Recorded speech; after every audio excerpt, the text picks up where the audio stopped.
Hi, I'm Tom Collins. I'm the Executive Director of the Arizona Citizens Clean Elections Commission. It's an exciting time at the Commission because every 2 years the Commission sponsors debates around the state for legislative and statewide candidates. And this provides you, the voter, the opportunity to ask questions of your candidates and get those questions answered directly.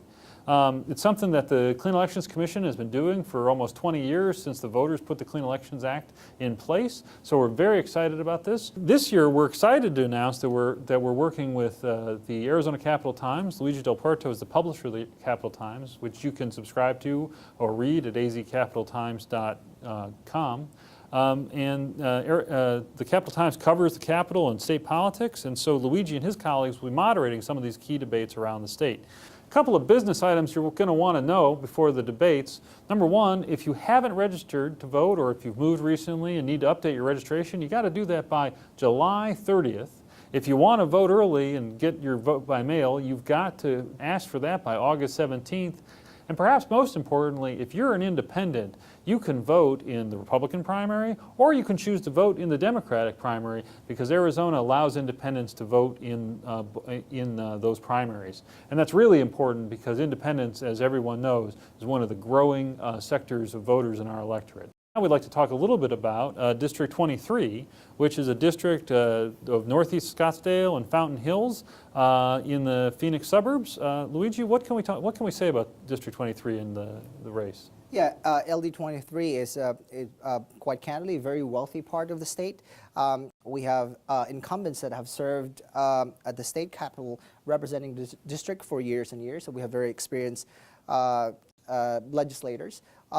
There is an open Senate seat, which has attracted a number of candidates vying for that seat.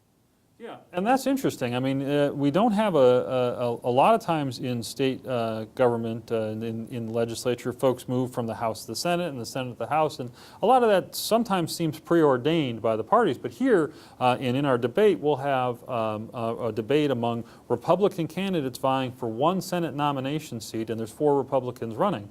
That seems like a pretty broad field and a lot of people interested.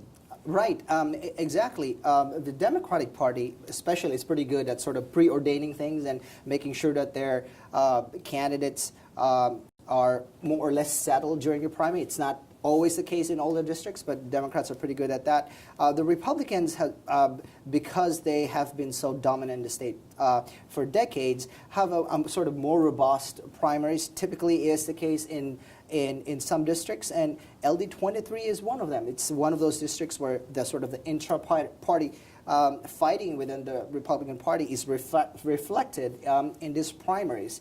And the fact that we have an open seat naturally has attracted a lot of people trying to see if they can fill that seat. So when you're thinking about District 23 as a voter, when I would think about it this way from a Clean Elections perspective, you can log on to our website and ask the questions that you want answered, which may be different from what the party folks want answered or what some of this intra-party issues that Luigi alluded to. You can log on and leave a question for Luigi and his colleagues to ask, or you can come to the debate and have that question asked, or talk to the candidates after the debate. That's all the information about the time and place of the debate is at azcleanelections.gov. And if you can't make it to the debate, the video of the debate will be posted thereafter. So azcleanelections.gov has the information to help you to vote informed and to know where the candidates stand. And we're happy to have the Capital Times partnering with us and their news coverage of state politics.